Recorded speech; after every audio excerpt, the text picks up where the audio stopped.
Transmitting from Boca del Rio, Veracruz, Mexico. GCPW, la gran radio de la parroquia. Boulevard Adolfo Ruiz Cortines, number 1815. Website www.gcpw.tv. A concept of the Gran Café de la Parroquia, Mexico's oldest existing cafe. The Bicentennial Cafe of Mexico. GCPW.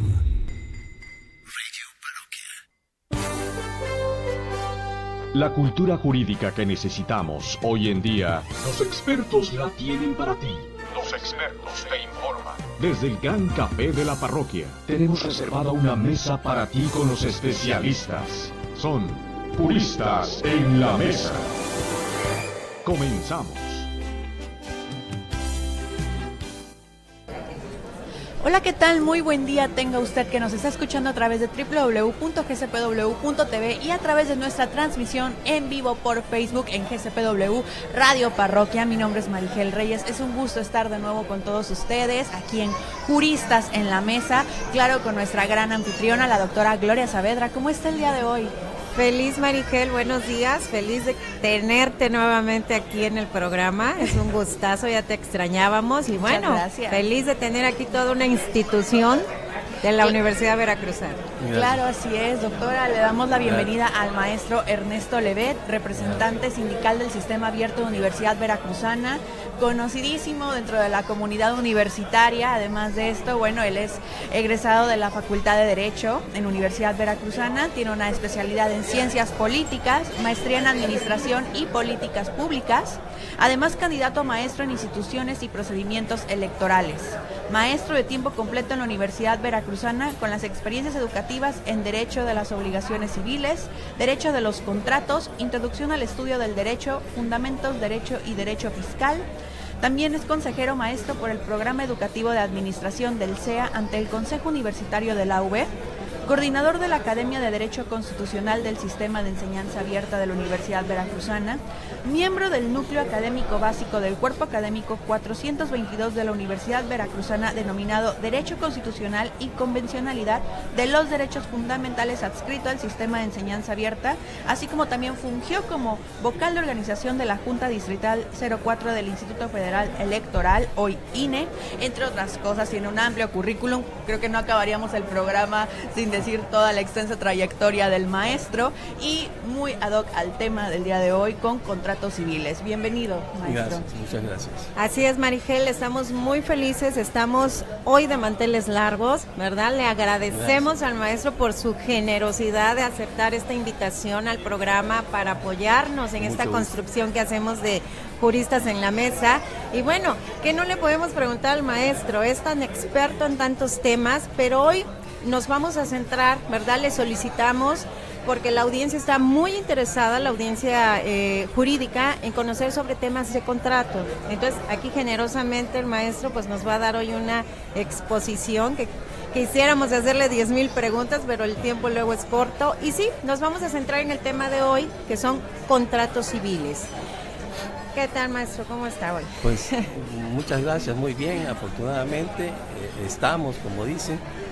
Y también, desde luego, quiero agradecer su invitación, la distinción que hicieron para conmigo. Y bueno, pues ojalá cumpla con todas sus expectativas.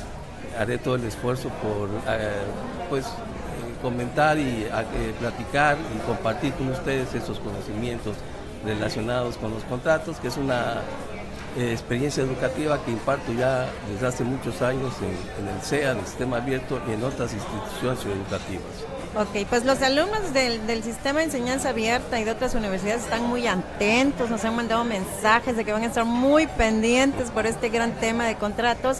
Y bueno, empecemos el tema. La pregunta obligada, maestro, ¿qué debemos entender por contratos? Bueno, en primer lugar, si me lo permiten, yo quisiera iniciar esta plática describiendo uno de los elementos que forman parte del derecho.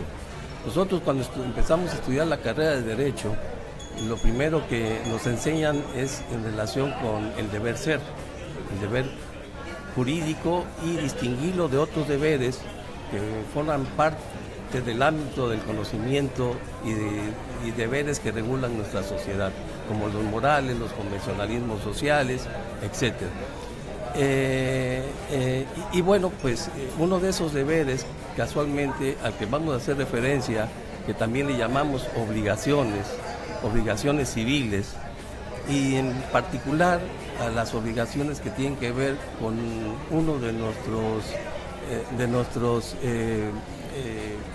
que forman parte de nuestra personalidad, ¿no? De nuestros atributos, que es el patrimonio. Esas obligaciones tienen que ver casualmente con las relaciones patrimoniales, que ustedes saben juegan un papel muy importante en nuestra vida social. Estas obligaciones son definidas por distintos autores, por distintos juristas, en varias obras, y voy a destacar una, que es una de las que manejo más con los alumnos en la carrera de Derecho, que se refiere a Manuel Bejarano, un autor que tiene una obra de Derecho de las Obligaciones Civiles y que, la verdad, una obra muy didáctica que les facilita a los alumnos el estudio de este tipo de obligaciones. Porque pues sabemos que hay otras obligaciones relacionadas con la familia de otras instituciones jurídicas, pero en lo particular, repito, voy a relacionar las obligaciones con las cuestiones patrimoniales. La definición que nos da Bejarano y que yo, la verdad, siento que cumple con las expectativas, se refiere a las obligaciones en relación con la necesidad que tiene una persona de satisfacer a otra llamada acreedor una prestación que puede consistir en un dar, en un hacer o bien en un no hacer. Si nosotros nos damos cuenta de esta definición, de esta concesión que hay de una persona hacia otra, una persona que se llama acreedor y otra que se llama deudor. El deudor es el que tiene que conceder al acreedor esa prestación. Si nos damos cuenta de esta definición, de este concepto que nos da Bejarano, es un concepto que está dividido en tres partes o en tres elementos, o se compone de tres elementos. El primer elemento hace referencia a los sujetos. Si nos damos cuenta, habla de un acreedor y de un deudor. Es lo que en el derecho conocemos como sujeto activo y sujeto pasivo. Y cuando digo sujeto, me refiero no a una sola persona, sino puede ser una persona o varias personas que componen tanto al acreedor como al deudor. De tal manera que hay obligaciones simples y obligaciones complejas de acuerdo con el sujeto. El sujeto activo, pues es el titular del derecho, y el sujeto pasivo es el que soporta la carga, es el que tiene que cumplir al sujeto activo. Por otro lado, y el otro elemento viene siendo el objeto de las obligaciones, que puede consistir el objeto en un dar, en un hacer o bien en un no hacer. Pero principalmente voy a hacer referencia al otro elemento de las obligaciones que se refieren a la relación jurídica, es decir, al vínculo que hay entre el acreedor y el deudor. Ese vínculo que por ahí Bejarano dice que es un vínculo imaginario, conceptual o puramente conceptual, y no como sucedía antes, que se refería inclusive a la posibilidad y sobre todo en el derecho romano clásico, a la posibilidad de encadenar al deudor para asegurar el cumplimiento de la obligación. Hasta dónde se llegaba, ¿no? La desconfianza, y que bueno, yo espero que en este caso actualmente pues ya no se practica eso, ¿no? Pues ya sería otra violación a los derechos, ¿no?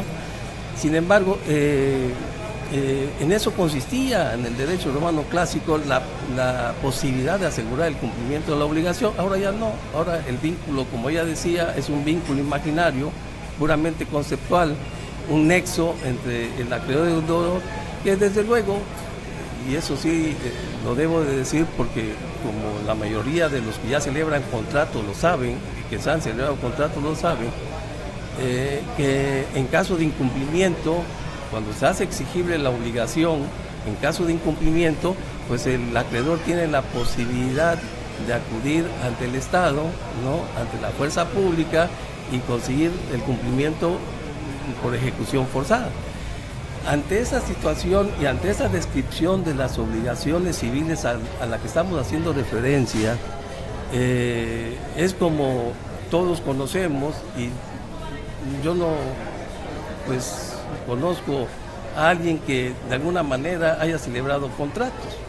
Inclusive los niños también celebran contratos inconscientemente, tal vez, de lo que implica el aspecto jurídico. Y me refiero a niños desde el momento en que van a comprar un dulce, pagan el precio y reciben un dulce. Claro, hay contratos menos importantes y contratos más importantes. Pero todos están conscientes de que existe la responsabilidad jurídica de cumplir con la obligación. ¿Por qué defino la obligación? Porque tiene que ver mucho con el contrato, tiene que ver con la definición del contrato, que es la pregunta que me están haciendo. Y además, quiero también compartir con ustedes que estas obligaciones siempre implican un derecho, ya sea un derecho real o un derecho personal. Es decir, la obligación es para con alguien. En el derecho, a diferencia de la moral, la obligación siempre es para con otro sujeto, un sujeto activo, y en cambio en la moral, como algunos autores lo comentan, la obligación es para consigo mismo. Entonces siempre en la relación jurídica hay un sujeto activo y un sujeto pasivo. Ante esta forma de conocer el derecho y de plantear el derecho y las obligaciones, es como podemos definir los contratos. El Código Civil, y voy a hacer referencia al Código Civil del Estado de Veracruz, porque inclusive así lo define también el Código Civil Federal, en 2 artículos, y digo en 2 artículos porque en uno de esos artículos definen lo que es el convenio. En el caso del Código Civil del Estado de Veracruz es el 1725 que define el convenio, y el 1726 define el contrato. ¿Cómo define el Código Civil? Primero el convenio, y cómo define el contrato.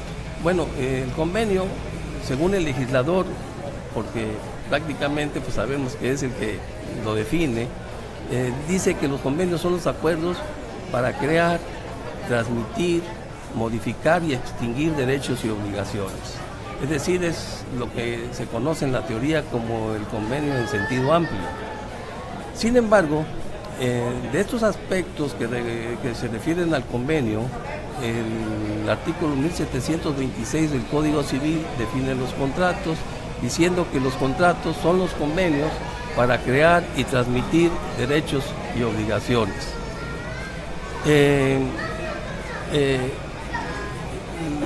¿Qué significa esto?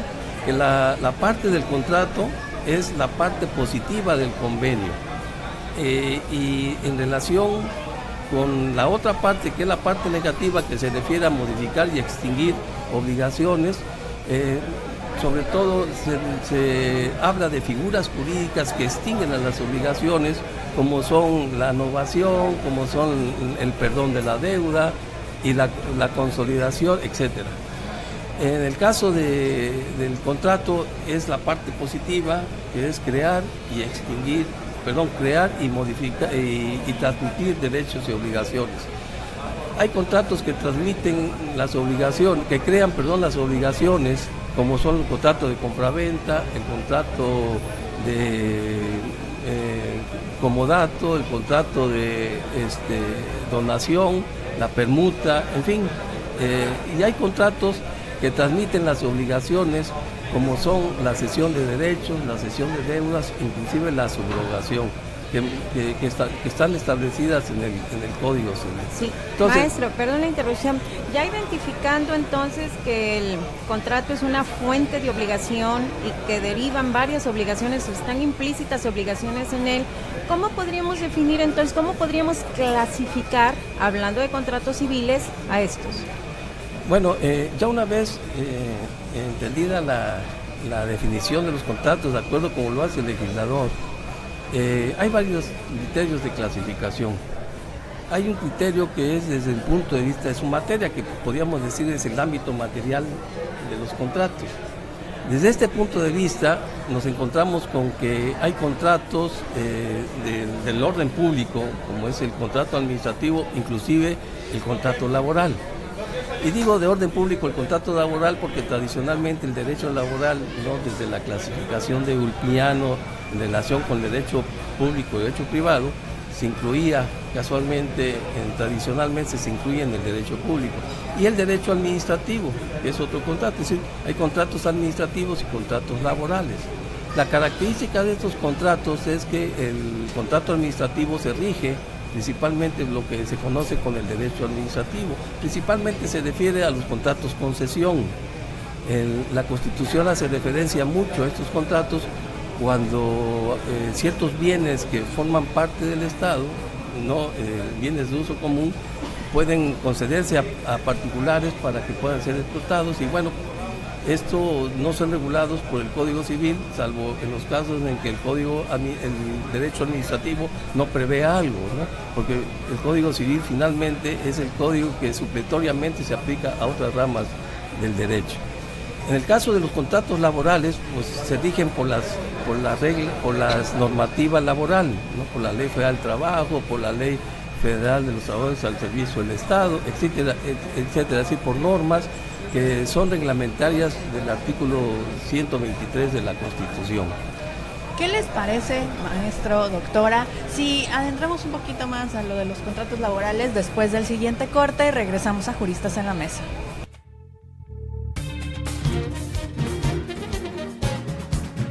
Juristas en la Mesa. En un momento regresamos. Soy una pyme y quería el mejor servicio de envíos. Ofrece precios accesibles y un gran equipo de solucionistas.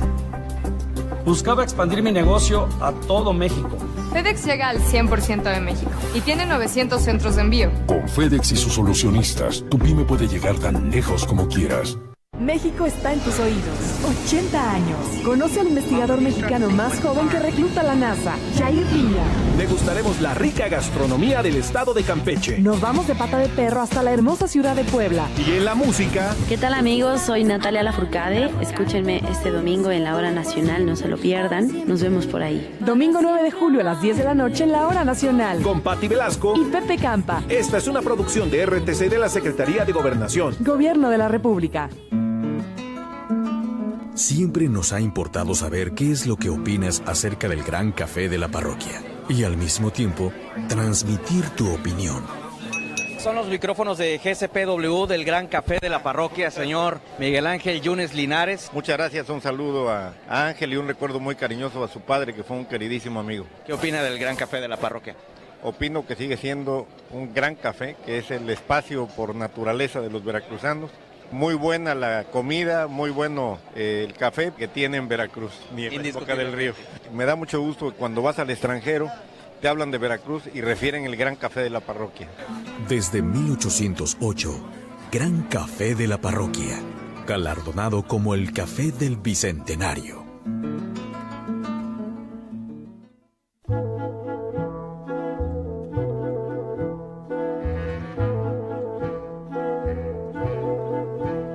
Como tributo a nuestra gente que ha caminado con nosotros, que ha hecho del Gran Café de la Parroquia su casa. Después de 200 años, seguimos impulsando las ideas de la gente con un nuevo motor, ahora en Boca del Río. El único Gran Café de la Parroquia, patrimonio de la gente. Gracias, Veracruz. Ya estamos de vuelta con Juristas en la Mesa, desde el Gran Café de la Parroquia.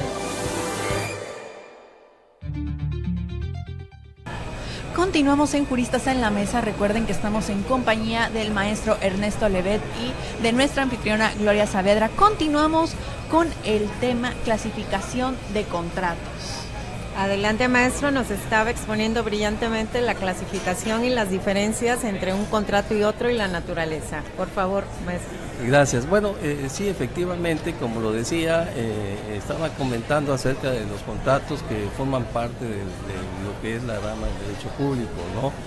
Considerando lo que ya comenté de lo que es el derecho laboral, los contratos laborales, que actualmente hay una nueva rama que casualmente se llama derecho social, porque ya se incluye lo que es el derecho laboral y el derecho agrario. Pero tradicionalmente se ubicaba el derecho laboral dentro del derecho público. Haciendo estos breves comentarios, la otra clasificación que voy a compartir con ustedes se refiere a los contratos del derecho privado, que pues son los contratos de naturaleza civil, su materia es de civil, y los contratos mercantiles. La diferencia principal de estos dos contratos es que los contratos mercantiles se regulan por un orden jurídico, por una legislación distinta a la del civil. Los contratos mercantiles se regulan por el Código de Comercio fundamentalmente y por otras leyes, ¿no?, como la Ley de Títulos y Operaciones de Crédito, la Ley de Sociedades Mercantiles, etcétera, ¿no? Y que bueno, el principal objetivo de los contratos mercantiles sobre todo es el tráfico y la comercialización, y que tiene principalmente por objeto es la especulación comercial, que eso es lo que distingue a los contratos mercantiles. En cambio, los contratos civiles se regulan por otra legislación, por los códigos civiles. En el caso de nuestro estado de Veracruz, pues contamos con el Código Civil para el estado de Veracruz, y también, bueno, existe el Código Federal Civil o el Código Civil Federal. Inclusive cada entidad federativa tiene su propio Código Civil. Y que, bueno, pues la característica importante de los contratos civiles es que se llevan a cabo entre particulares, pero sin la intención de la especulación comercial. Quiero agregar que en los contratos civiles pueden participar también comerciantes y pueden participar inclusive las personas morales, ¿no?, tanto de carácter público como de carácter privado. Las personas morales de carácter público, es decir, el gobierno, puede celebrar contratos civiles, pero en este caso el gobierno no actúa o no participa con potestad soberana, sino como si fuera cualquier otro particular. Y se tiene que apegar naturalmente a las normas del derecho común, es decir, al Código Civil y a otras reglas, ¿no?, y a otras normas que de alguna manera tienen que ver como los contratos, como sucede con la ley inquilinaria. Y bueno, pues estos son, desde el punto de vista de su materia, la clasificación de los contratos. El tema era casualmente los contratos civiles, ¿no? Y ya sabemos cómo se regulan y cuáles son los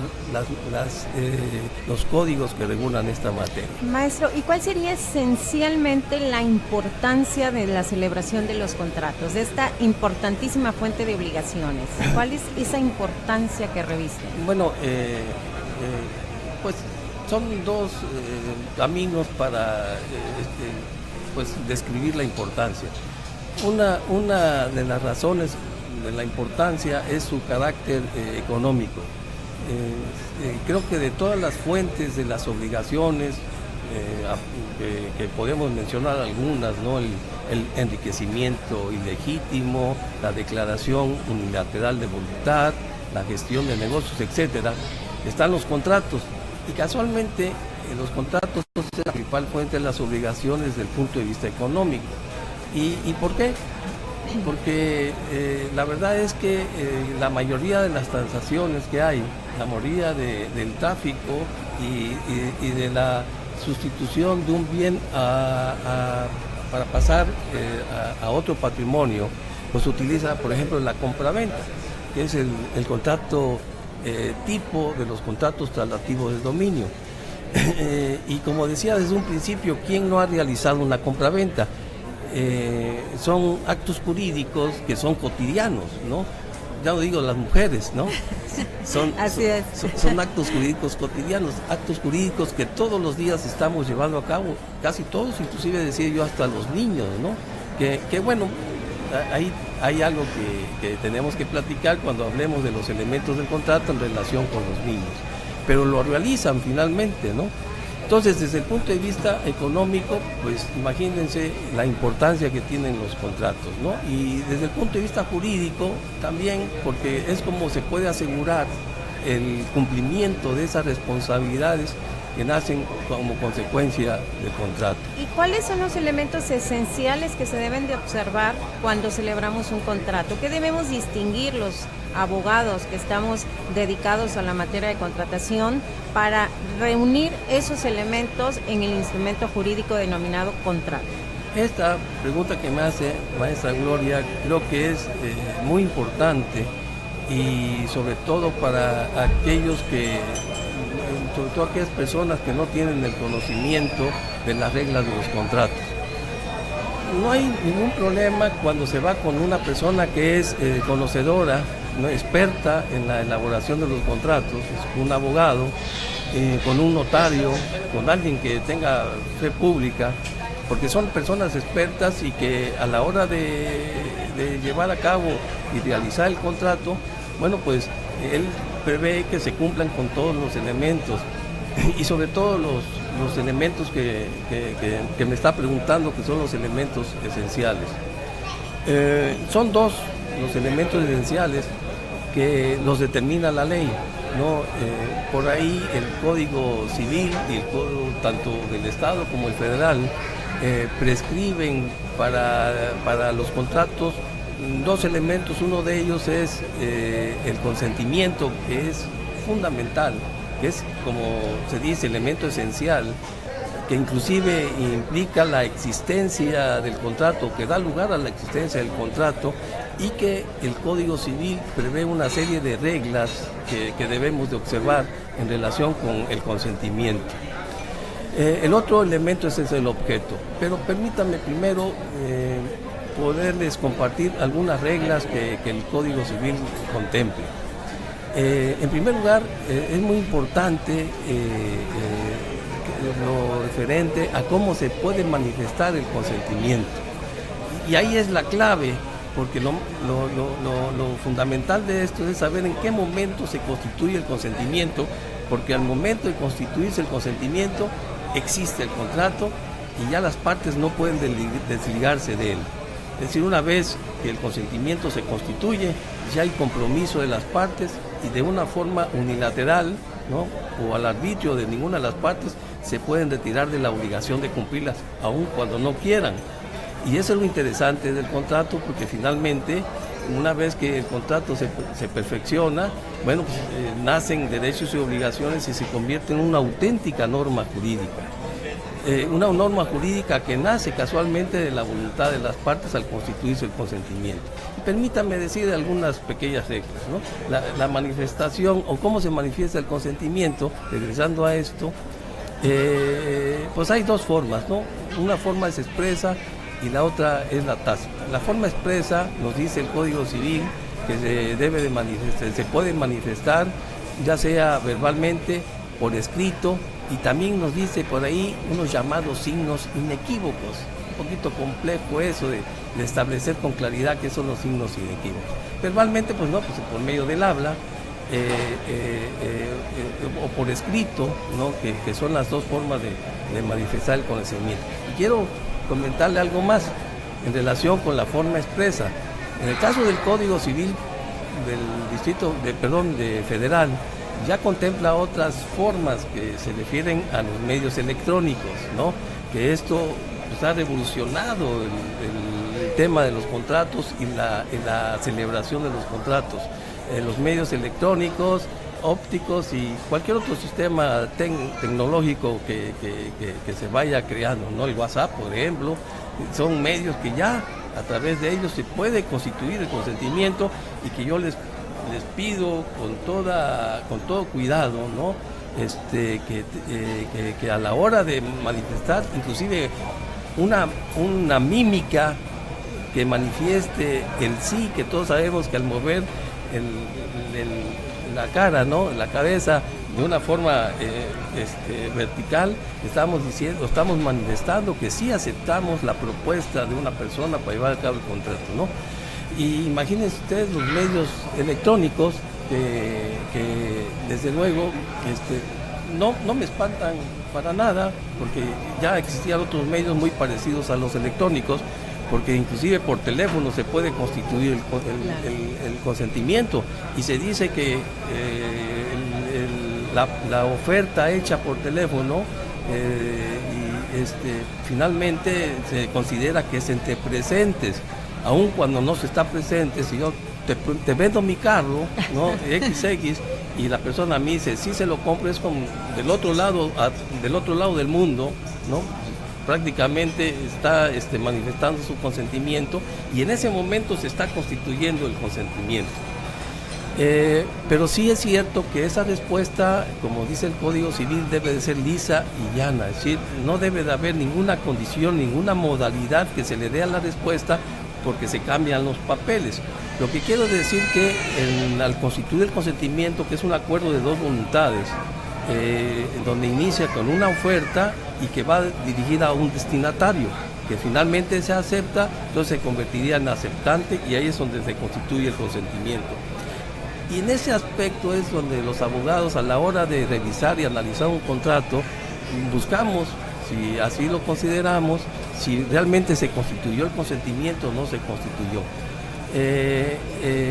Además de estas reglas de cómo manifestar el consentimiento, porque desde luego el Código Civil también nos maneja otros instrumentos mediante los cuales se puede manifestar. Quiero regresar a los medios electrónicos, y en el caso del Código Civil, en el Código Civil Federal, contempla que los medios electrónicos se consideran también como presentes, como si fueran entre presentes.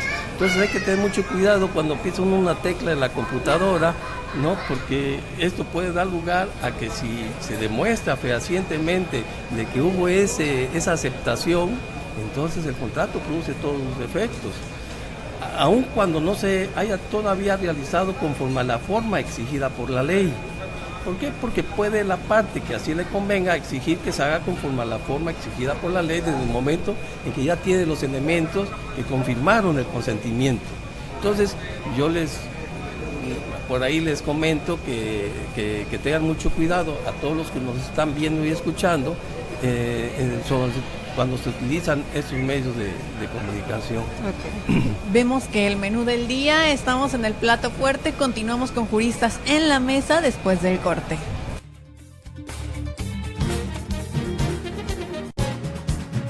Juristas en la Mesa.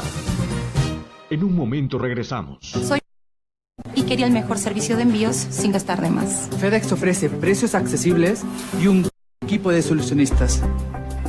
Buscaba expandir mi negocio a todo México. FedEx llega al 100% de México y tiene 900 centros de envío. Con FedEx y sus solucionistas, tu pyme puede llegar tan lejos como quieras.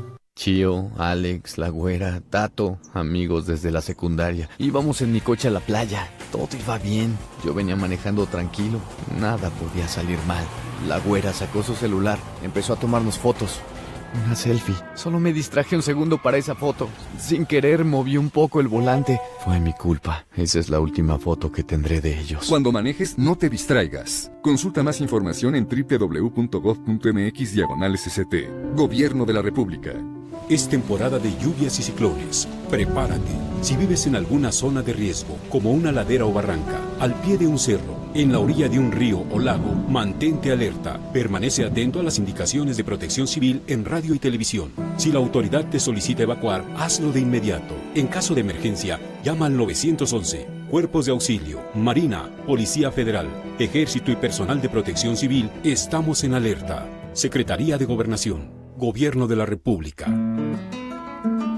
Siempre nos ha importado saber qué es lo que opinas acerca del gran café de la parroquia y al mismo tiempo transmitir tu opinión. Para mí la parroquia es un símbolo del puerto de Veracruz. La parroquia es parte de mí, como de muchos veracruzanos que representan la parroquia. Pasar un rato agradable con los amigos. Te puedes desahogar, puedes gritar y decir todo lo que no puedes decir en tu casa. La parroquia es revivir. Desde 1808, Gran Café de la Parroquia, galardonado como el Café del Bicentenario. Ya estamos de vuelta con Juristas en la Mesa, desde el Gran Café de la Parroquia.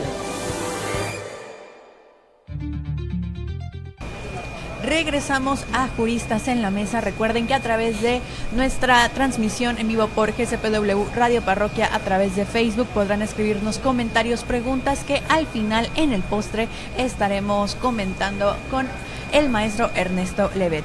Continuamos con los elementos del objeto y elementos de validez. Así es, maestro, adelante por favor. Gracias. Bueno, seguimos cumpliendo con esta parte de los contratos que se refiere a los elementos de esenciales, ¿no? Que ya vimos el consentimiento, aun cuando hay otras muchas reglas que en otra ocasión con mucho gusto podemos ampliar. Y por otro lado, el otro elemento esencial es el objeto.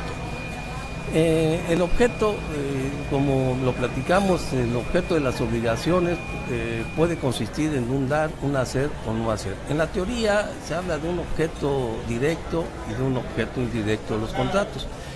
Y bueno, el objeto directo en la teoría varía un tanto de acuerdo con los autores, porque por ahí alguien considera que el objeto directo de los contratos es el obligarse, es decir, el nacimiento de derechos y obligaciones. ¿Para qué se celebra el contrato? Para que tengamos derechos y obligaciones. Sin embargo, es un objeto que podríamos decir muy general. Entonces, de alguna manera, podemos ir particularizando el objeto y diciendo que mejor como objeto directo nos planteamos en el sentido de que es aquella obligación o el tipo de obligación que nace, es decir, ya sea una obligación de dar, una obligación de hacer o una obligación de no hacer. En esos términos podríamos describir el objeto directo. El objeto directo. Y el objeto indirecto es la cosa misma o el hecho mismo, es decir, la cosa corporal. Si decimos que vendemos una casa, la casa sería el objeto indirecto, y el hecho, si decimos que vamos a llevar a cabo un mandato, bueno, el acto jurídico que vamos a llevar a cabo como mandatario, pues ese sería el objeto de una obligación de hacer, o de una obligación de no hacer, pues simplemente sería la violación a lo prohibido por la norma o en el contrato para llevar a cabo. Por ejemplo, en el caso del arrendamiento, pues el arrendatario no puede subarrendar. Entonces sería una obligación de no hacer, un hecho negativo.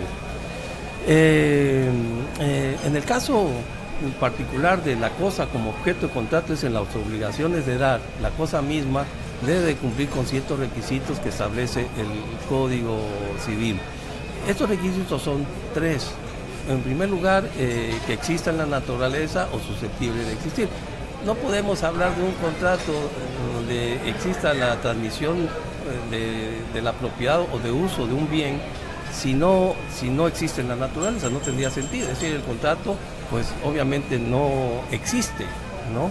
Como sucede con la falta del consentimiento, la falta del objeto también lo que produce es la inexistencia del acto jurídico, ¿no? Y se sanciona esos dos elementos esenciales casualmente con la inexistencia del acto jurídico.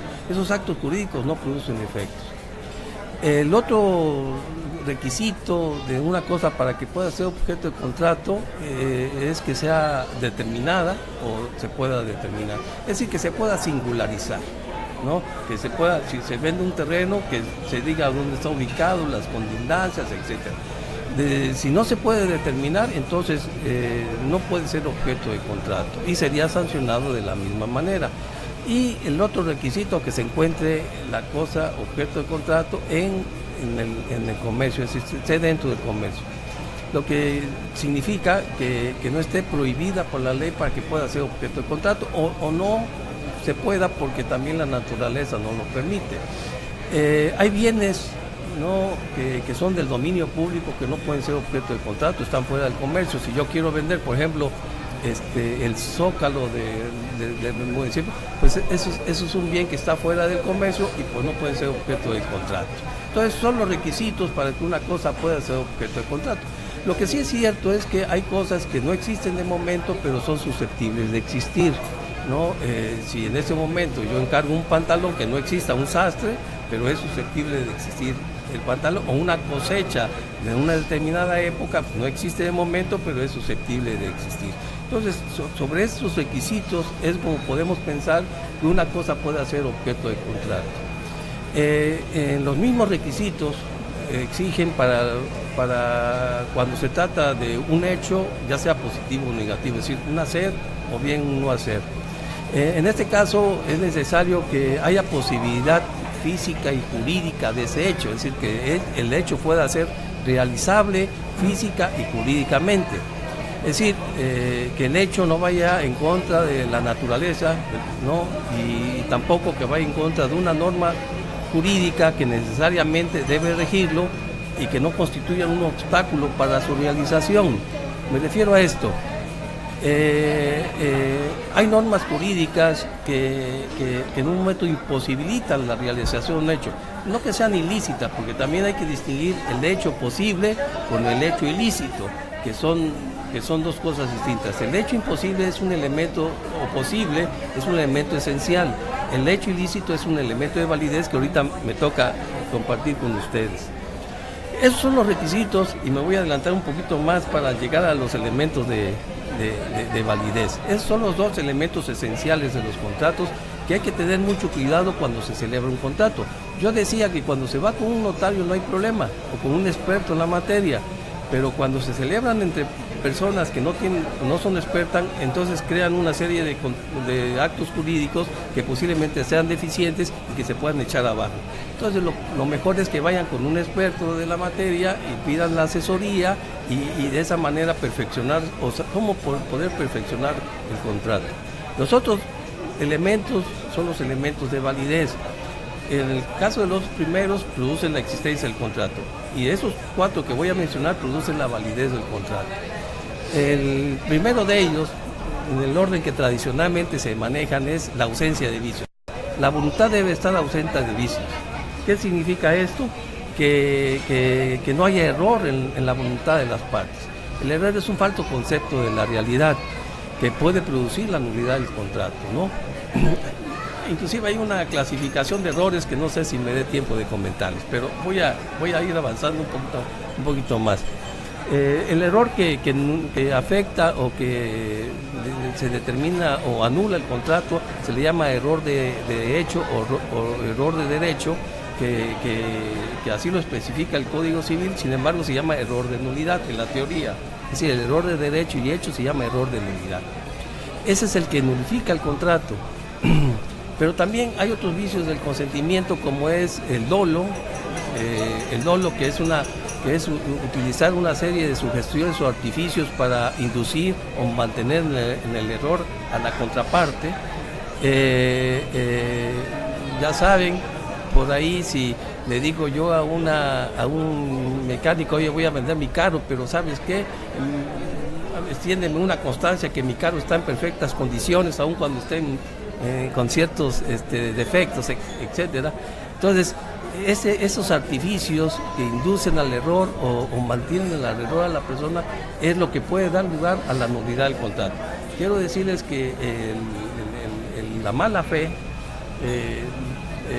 trae como consecuencia que no únicamente por la contraparte que la realiza o que emplea las sugestiones o artificios, sino también puede ser por un tercero que se acomode con la contraparte para poder llevar a cabo esta actitud de mala fe, de dolo. La mala fe es al contrario, es pasiva, ¿no? Es no hacer caso y no comentarle a la contraparte de que se encuentra en un error. Es una actitud pasiva.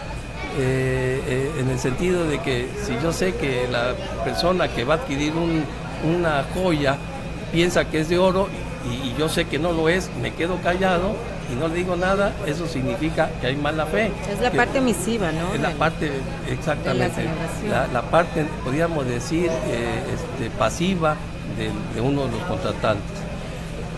El otro vicio del consentimiento es la violencia. La violencia es el uso de la fuerza física o amenazas que importen peligro a una de las contrapartes. Todos estos vicios, aunado a la lesión, que es otro vicio del consentimiento, pueden producir inclusive la nulidad del acto jurídico, o está afectado el acto jurídico o puede estar afectado de nulidad del acto jurídico. Hay muchas reglas en relación con estos vicios del consentimiento que pueden utilizarse casualmente para, pues en caso necesario, si así es conveniente, demostrar que el acto jurídico es nulo. Además de los vicios del consentimiento, existen otros elementos como la capacidad jurídica. Es decir, para contratar se requiere tener capacidad jurídica. La capacidad jurídica es un atributo de las personas, la personalidad jurídica, la capacidad jurídica. La capacidad jurídica, hay capacidad jurídica de goce que la tenemos todos por el simple hecho de ser personas, desde el momento de la concepción inclusive, adquirimos la capacidad de goce, ya que podemos adquirir ciertos derechos, pero no todos tenemos la capacidad de ejercicio. La capacidad de ejercicio se adquiere principalmente cuando se llega a la mayoría de edad. En este caso, en materia civil, pues es a los 18 años. Aun cuando por ahí hay personas que tienen la mayoría de edad, pero por cuestiones especiales que establece la ley, no tienen capacidad de ejercicio, ¿no? Sobre todo los que tienen, por ejemplo, discapacidad intelectual. Antes hablaba el Código Civil de otros términos que de alguna manera se consideraban un poco agresivos, ¿no? Ahora ya se maneja discapacidad intelectual, así como los sordomudos que no saben leer ni escribir, o los que ingieren bebidas embriagantes o drogas. En estos casos, la ley les tiene limitado en el sentido de que por sí mismos no pueden celebrar actos jurídicos. Los menores de edad y estas personas que acabo de hacer referencia, y para esto requieren de un representante que la misma ley los considera, que se llama la patria potestad o los tutores. Y bueno... No, continuamos con el tema, pero regresando de un corte y vamos al postre. Recuerden que si tienen preguntas pueden hacerlas a través de nuestra transmisión en vivo por Facebook GCPW Radio Parroquia. Regresamos a Juristas en la Mesa.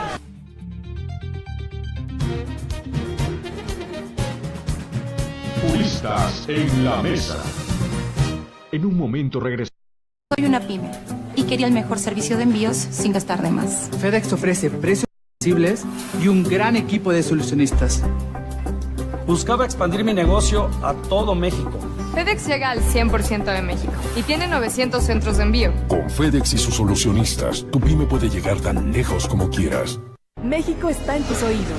80 años. Conoce al investigador mexicano más joven que recluta la NASA, Jair Villa. Degustaremos la rica gastronomía del estado de Campeche. Nos vamos de pata de perro hasta la hermosa ciudad de Puebla. Y en la música... ¿Qué tal, amigos? Soy Natalia Lafourcade. Escúchenme este domingo en la Hora Nacional, no se lo pierdan. Nos vemos por ahí. Domingo 9 de julio a las 10 de la noche en la Hora Nacional. Con Pati Velasco y Pepe Campa. Esta es una producción de RTC de la Secretaría de Gobernación. Gobierno de la República. ¿Cuánto falta para llegar, mami? Ya casi llegamos, mi amor. Pasamos 2 pueblitos más y llegamos. Ay, no puede ser.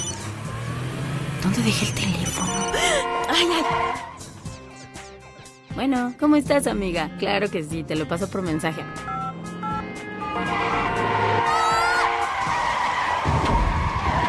No te distraigas. Tu vida y la de los otros no está en el teléfono, está en el volante. SCT. Gobierno de la República. Siempre nos ha importado saber qué es lo que opinas acerca del gran café de la parroquia y al mismo tiempo transmitir tu opinión. Arturo Vázquez, es excelente. Tienen la atención, la limpieza, los precios también, desde luego, y además pues se siente uno aquí como en casa. Silvia Champs de Ferrer. Muy bien, estamos muy encantados, muy contentos con este nuevo café y todo pues muy, muy bien. Desde 1808, Gran Café de la Parroquia, galardonado como el Café del Bicentenario.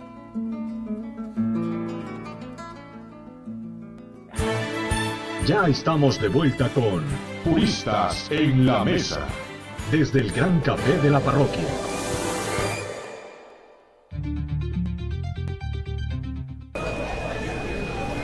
Regresamos a Juristas en la Mesa. Estamos en la parte más bonita del programa, el postre, donde las preguntas de ustedes las comentamos con nuestro invitado del día de hoy, el maestro Ernesto Levet. La primera pregunta es, ¿qué pasa cuando celebran un contrato verbal y una de las partes incumple? Bueno, casualmente estábamos hablando de los elementos de validez. Ya platicamos de los vicios en el consentimiento y de la capacidad jurídica, aun cuando hay ciertas reglas en la capacidad jurídica, que bueno, si en otro programa me invitan, con mucho gusto. Por supuesto, va a ser un honor volver a tenerlo, maestro. Ampliarlo, ¿no? En el caso de esta pregunta se refiere a otros elementos de validez que se llama forma, que lo prescribe también el Código Civil. Todos esos elementos los determina el Código Civil y los exige para que un contrato sea válido. Y la forma es uno de ellos. Nada más que es importante destacar algo en relación con la forma.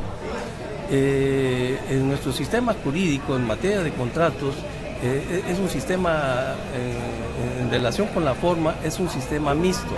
Es decir, hay casos en que la ley prescribe cierta formalidad, es decir, que se hagan por escrito, ya sea un escrito privado, una escritura pública, inclusive un endoso ante el registro público de la propiedad. Y hay contratos que se llaman consensuales, es decir, que no exigen que se hagan por escrito, o mejor dicho, la ley no dice nada y basta el consentimiento, basta que se hagan verbalmente, ¿no? Y de esa manera produce sus efectos, es decir, son válidos. ¿Qué pasa cuando no se cumple un contrato verbal? Bueno, lo mismo que cuando no se cumple un contrato escrito, ya sea privado o una escritura pública. El acreedor, el que tiene derecho a exigir o quiere que el contrato se cumpla, pues le dice a la contraparte, oye, es verbal, pero lo tienes que cumplir. No, pues no, yo no reconozco nada, tal vez es lo que diga, ¿no? Que no sea honesto, no sea honrado y desconozca su manifestación de voluntad que ya platicamos.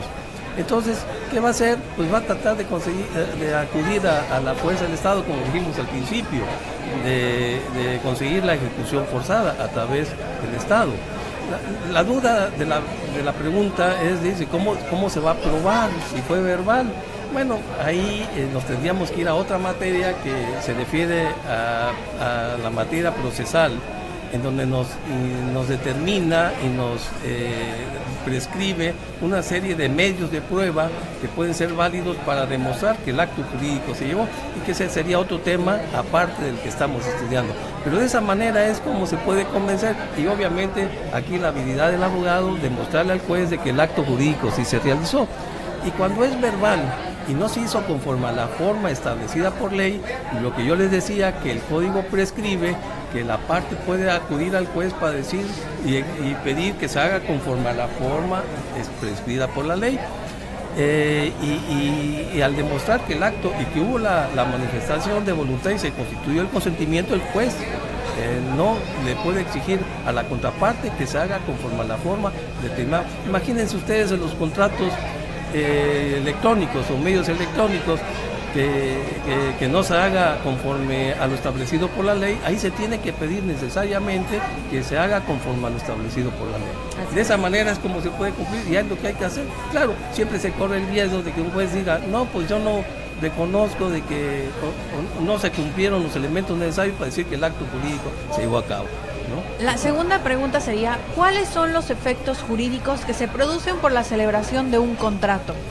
Bueno, pues al principio les comentaba de que una vez que el contrato se perfecciona, se convierte en una auténtica norma jurídica, ¿no? Nosotros le llamamos fuentes especiales del derecho, es decir, se vuelve obligatoria. El mismo código prescribe que una vez que el contrato se perfecciona, no puede quedar al arbitrio de ninguna de las partes, salvo en unos contratos por ahí que sí la ley permite que se extingan inclusive antes de su vencimiento, pero en la mayoría de los casos por ley no pueden quedarse al arbitrio de una de las partes. Ya no quiero el contrato, eso ya no se puede una vez que se constituyó el consentimiento y se cumplieron con los elementos que ya estamos comentando. ¿Qué efectos produce? Bueno, pues eso, lo que dice la definición, nacen los derechos y obligaciones dependiendo de la naturaleza del contrato. Si es una compraventa civil, bueno, pues nacen los derechos y obligaciones del vendedor y del comprador, principalmente transmitir la propiedad, una cosa, un derecho, y pagar el precio por esa cosa, y es el derecho. Si es un contrato de arrendamiento, conceder el uso y goce de un bien y pagar un precio por ese uso y goce, es decir, son las obligaciones principales. Si es una donación, es un contrato gratuito que pues el donante tiene que transmitir una parte o la totalidad de sus bienes presentes en forma gratuita y el otro aceptar. Cada contrato tiene sus propias obligaciones principalmente, pero también hay que cumplir no únicamente con lo pactado o lo establecido por ley, sino también con lo pactado por las partes, porque un contrato se forma con lo que prescribe la ley, pero también con cláusulas que las partes incluyeron, ¿no? Hay una clasificación de cláusulas que en su momento, si quieren, también platicamos de ellas, ¿no? Cláusulas esenciales, cláusulas naturales y cláusulas accidentales. Las accidentales son las que establecen las partes, ¿no? Y que, bueno, pues hay que cumplirlas también. Bueno, nos quedan todavía 4 minutos de programa. Rápidamente, la última pregunta. ¿En qué momento se perfecciona un contrato civil? Bueno, como dije en un principio, ya eso inclusive también lo habíamos comentado, un contrato se perfecciona con el consentimiento, una vez que se constituye el consentimiento, pero además es importante también decir que hay que cumplir con los otros elementos del contrato, es decir, con el objeto, que son los 2 elementos esenciales que ya platicamos, pero también con los elementos de validez, que esté ausente de vicios, la capacidad jurídica, la forma y la licitud en el objeto o motivo o fin. Es como se perfecciona el contrato, con todos sus elementos, y una vez perfeccionado, como ya dijimos, pues hay que cumplirlo, no queda otra. Sobre todo haciendo hincapié en las formas en que se sanciona el contrato.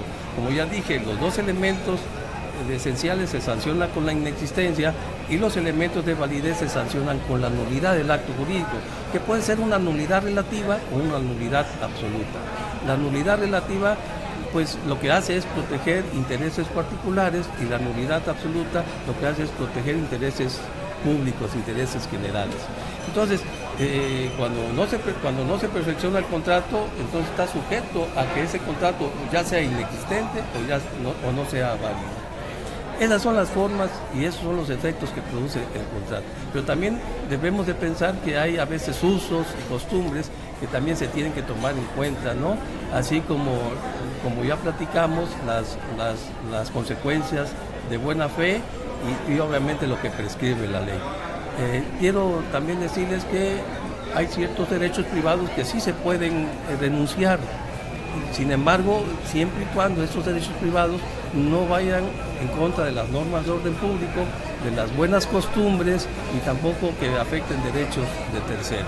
Bueno, es toda una complejidad del tema, Marigel. Como habrá escuchado la audiencia, voy a comprometer aquí al maestro públicamente a que acepte otra invitación para seguir hablando del tema tan útil, tan interesante. Y bueno, todos estamos encantados. La audiencia ha preguntado muchísimo, no nos da tiempo, como bien dijiste, Marigel. Lamentablemente el programa ha llegado a su fin. Juristas en la Mesa los espera el próximo lunes con un gran invitado. Recuerden que siempre estamos de manteles largos desde el Gran Café de la Parroquia, con más de 207 años de tradición. Excelente tema, excelente lugar que nos recibe con el café, el lecherito. Desde la mañana ya el aroma se siente. Agradecemos muchísimo al maestro Ernesto Levet por tomarse el tiempo y concedernos esta gran plática acerca de contratos civiles. Una cosa breve, si nos permite. Sí. Nosotros contamos en la Facultad de Derecho del CEA con podríamos decir, despacho de asesoría. Cualquier persona del público que nos esté escuchando, si quiere una asesoría, ahí en la coordinación de la Casa SEA, con mucho gusto los atendemos. Y bueno, ya escucharon, mi nombre es Marigel Reyes, estuve con la doctora Gloria Saavedra, el maestro Ernesto Levet. Nos vemos el próximo lunes. Adiós. No fue todo el día de hoy, pero la próxima semana, los juristas de la Mesa tendrán toda la cultura jurídica que tú necesitas escuchar a través de EW.tv. Juristas en la Mesa. Transmitting from Boca del Rio, Veracruz, Mexico. GCPW, la gran radio de la parroquia. Boulevard Adolfo Ruiz Cortines, number 1815. Website www.gcpw.tv. A concept of the Gran Café de la Parroquia, Mexico's oldest existing cafe. The Bicentennial Cafe of Mexico. GCPW.